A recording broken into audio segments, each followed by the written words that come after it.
Brick work करके wall बनाने के बाद कॉलम की कास्टिंग करना सही है या गलत, आज की इस वीडियो में इसी टॉपिक के ऊपर बात करेंगे।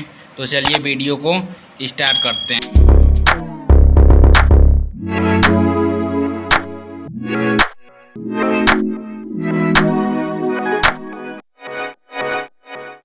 दोस्तों, आज की इस वीडियो में हम बात करने वाले हैं कि अगर आप अपने किसी भी मकान का निर्माण करवा रहे हैं तो सबके मन में एक ख्याल रहता है कि पहले फिलर बनवाएं यानी कॉलम बनवाएं। तो सभी क्लाइंट के मन में यह विचार आता है कि पहले ब्रिक वर्क करें या पहले कॉलम का निर्माण करें। दोस्तों, आज की इस वीडियो में हम बात करेंगे कि अगर पहले ब्रिक वर्क कर दिया जाता है तो क्या समस्या आती है, तथा अगर पहले कॉलम का वर्क कर दिया जाए, कॉलम की कास्टिंग कर दिया जाए, तब क्या समस्या आती है।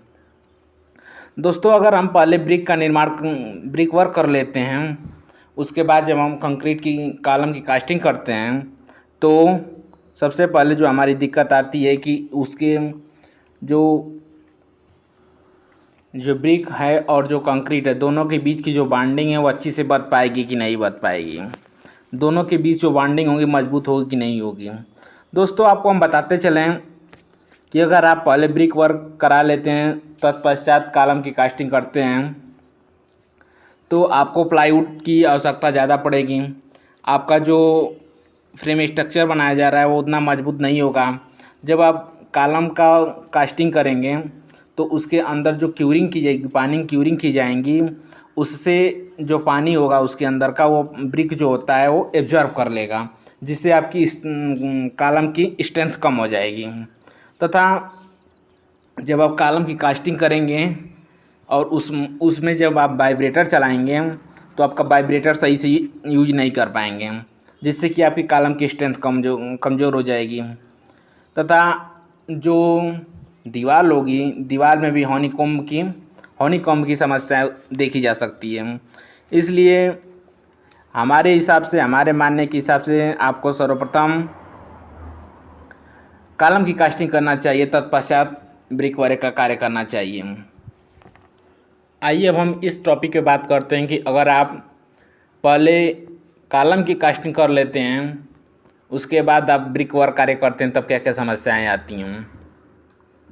देखिए, अब अगर पहले आप कॉलम की कास्टिंग करते हैं तो आपको एक नंबर का फ्रेम मिलता है, जिससे कि आप ले आके आराम से कास्टिंग कर सकते हैं। आराम से आप वाइब्रेटर चला सकते हैं, जिससे कि आपको कॉलम की जो स्ट्रेंथ होती है वो काफ़ी हद तक मजबूत हो जाती है। तथा कुछ लोग का मानना ये है कि अगर हम पहले कॉलम की कास्टिंग कर दे रहे हैं, उसके बाद हम ब्रिक वर्क का कार्य कर रहे हैं, तो कॉलम और ब्रिक वर्क, जो ब्रिक है, उनके दोनों के बीच की में दरारें आ जाती हैं। इसमें आपको ये ध्यान देना चाहिए कि अगर आप इस तरह की समस्याएं होती हैं तो उसको सबसे पहले आपको सीमेंट की घोल बना के सबसे पहले उस कॉलम पे छिड़काव कर देना चाहिए, जिससे उसके जो ब्रिक है और जो कॉलम है, दोनों के बीच की जो बॉन्डिंग है वो काफ़ी हद तक मजबूत हो सके। तथा अगर आप पहले ब्रिक वर्क का कार्य कर देते हैं, उसके बाद अगर आप कॉलम की कास्टिंग करते हैं, तो जब आप 4 इंच की दीवार बनाते हैं तो भी आपको बहुत से ज़्यादा जो प्लाईवुड होते हैं उसकी सहायता लेनी पड़ती है। तथा जब प्लाईवुड आपका अच्छे से सही नहीं हो पाएगा, फ्रेम उसका प्लाईवुड का जब फ्रेम सही से नहीं बन पाएगा, तो हनीकॉम्ब की समस्या ज़्यादातर देखने को मिलती है। इससे आपको सबसे जो बेटर है वही सबसे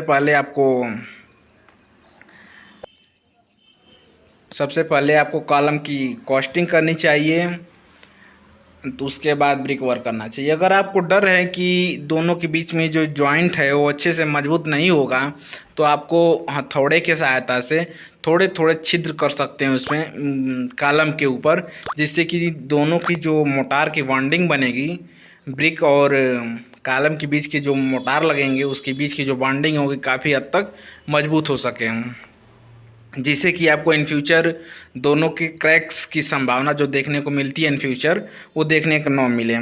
तथा प्लास्टर के समय भी उसको अच्छे तरीके से देखना चाहिए। अगर आप पहले कॉलम तैयार कर देते हैं तो कॉलम की क्यूरिंग भी आराम से आसानी से कर सकते हैं, जिससे कॉलम अपने स्ट्रेंथ तक आ सकता है। ऐसा माना जाता है कि कंक्रीट का वर्क करने के कम से कम 10 दिन तक वाटर की क्यूरिंग करनी ज़रूरी होती है।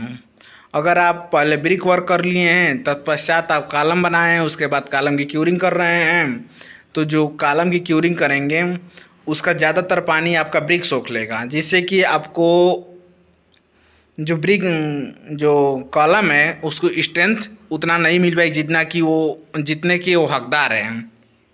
जितनी उसको स्ट्रेंथ चाहिए उतनी स्ट्रेंथ तो नहीं पा पाता है, क्योंकि जो वाटर होता है, वाटर को ज़्यादातर वो ब्रिक एब्जॉर्ब कर लेता है, जिससे कि यह समस्या देखने को मिलती है। हमें आशा है कि इस वीडियो में बताई गई सभी जानकारी आपको अच्छी लगी होगी। अच्छी लगी हो तो हमारे वीडियो को लाइक कर दीजिए, यूट्यूब चैनल को सब्सक्राइब करके बेल आइकन प्रेस कर लीजिए। मिलते हैं नेक्स्ट वीडियो में, तब तक के लिए जय हिंद, गुड बाय।